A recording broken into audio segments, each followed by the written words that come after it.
बहुत समय पहले की बात है।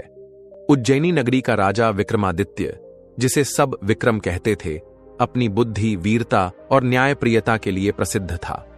उसकी प्रजा सुखी और समृद्ध थी, लेकिन उसकी सबसे बड़ी विशेषता थी कि वह कभी भी हार नहीं मानता था और हर चुनौती का डटकर सामना करता था। एक दिन राजा विक्रम को एक साधु ने एक चुनौती दी। साधु ने कहा, राजन, यदि तुम वास्तव में बहादुर हो तो मुझे यह सिद्ध करके दिखाओ। तुम्हें श्मशान में जाकर एक पीपल के पेड़ पर लटके हुए बेताल को पकड़कर मेरे पास लाना होगा। राजा विक्रम को यह चुनौती स्वीकार थी। उसने अपने शब्दों पर कभी पीछे हटना नहीं सीखा था, इसलिए अंधेरी रात में अकेले श्मशान की ओर चल पड़ा।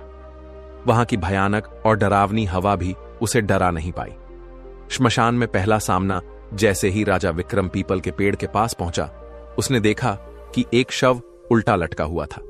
यह कोई साधारण शव नहीं था, बल्कि एक मायावी आत्मा, बेताल था। राजा ने बिना डरे उस शव को पकड़ लिया और कंधे पर डालकर चलने लगा।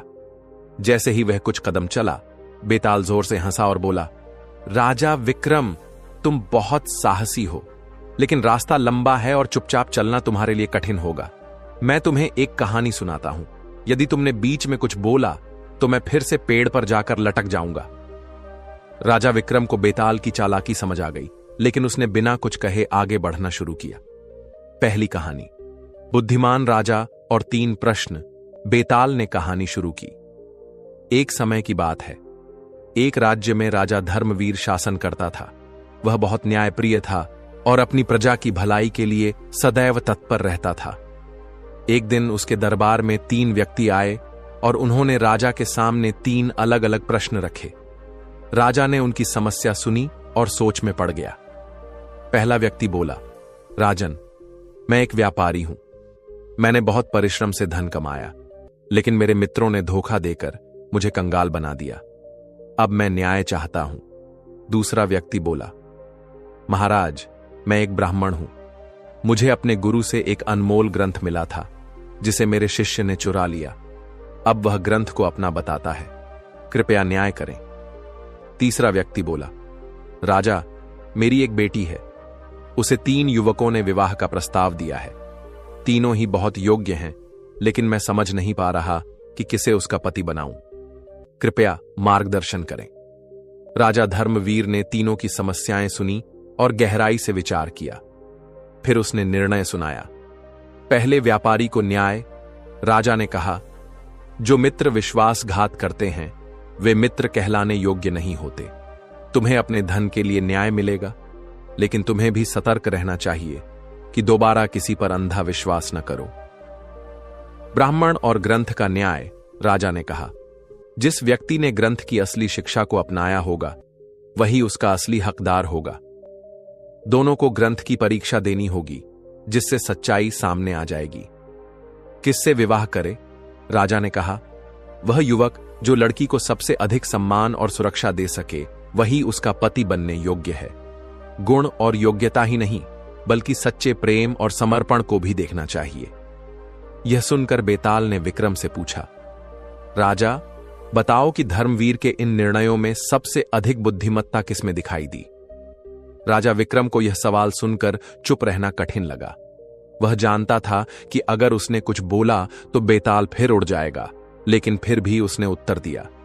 तीसरा निर्णय सबसे अधिक बुद्धिमत्ता से भरा था, क्योंकि इसमें भावनाओं और न्याय का सही संतुलन था। जैसे ही विक्रम ने उत्तर दिया, बेताल जोर से हंसा और फिर से उड़कर पेड़ पर जाकर लटक गया। वापस श्मशान की ओर राजा विक्रम ने फिर से पेड़ के पास जाकर बेताल को पकड़ा और उसे कंधे पर डाल लिया। बेताल ने फिर एक नई कहानी सुनानी शुरू कर दी। राजा विक्रम ने बेताल को फिर से पकड़ा और अपने कंधे पर डाल लिया। जैसे ही उसने आगे कदम बढ़ाया, बेताल फिर से बोल पड़ा, राजन, तुम बहुत जिद्दी हो, लेकिन रास्ता लंबा है, इसलिए मैं तुम्हें एक और कहानी सुनाता हूं। अगर तुमने इसका उत्तर दिया तो मैं फिर से उड़ जाऊंगा। दूसरी कहानी, 3 मूर्ख और एक समझदार। एक राज्य में राजा समर प्रताप शासन करता था। वह बहुत बुद्धिमान और न्यायप्रिय था। उसके राज्य में एक दिन 3 व्यक्ति एक अजीब समस्या लेकर आए। पहला व्यक्ति एक किसान था। वह राजा के दरबार में रोते हुए आया और बोला, महाराज, मेरी बैलगाड़ी नदी में गिर गई और मेरे बैल डूब गए। मैंने एक साधु से मदद मांगी, लेकिन उसने मेरी कोई सहायता नहीं की। क्या यह उचित था?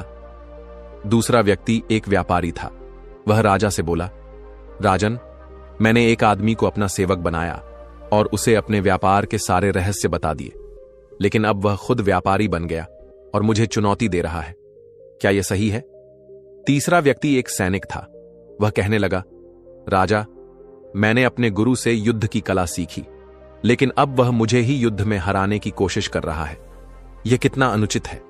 राजा समर प्रताप ने उनकी बातें सुनी और फिर शांत स्वर में उत्तर दिया, किसान, यदि तुम्हारी बैलगाड़ी नदी में गिरी तो इसका दोष साधु पर नहीं, बल्कि तुम्हारी लापरवाही पर है। साधु का काम दान देना है, न कि हर किसी की समस्या सुलझाना। फिर राजा ने व्यापारी की ओर देखा और कहा, तुमने अपने सेवक को व्यापार की शिक्षा दी। अब यदि उसने स्वयं को काबिल बना लिया है तो इसमें उसकी गलती नहीं, बल्कि तुम्हें अपने कौशल को और बढ़ाने पर ध्यान देना चाहिए। अगर ये वीडियो आपको जरा भी अच्छा लगा हो तो इस वीडियो को लाइक करें और इस चैनल को सब्सक्राइब भी करें। क्या सब्सक्राइब हो गया तो लगे हाथे शेयर भी कर देना। मेरे इंडिया के नौजवान दोस्तों और एडवांस में धन्यवाद। खुश रहो।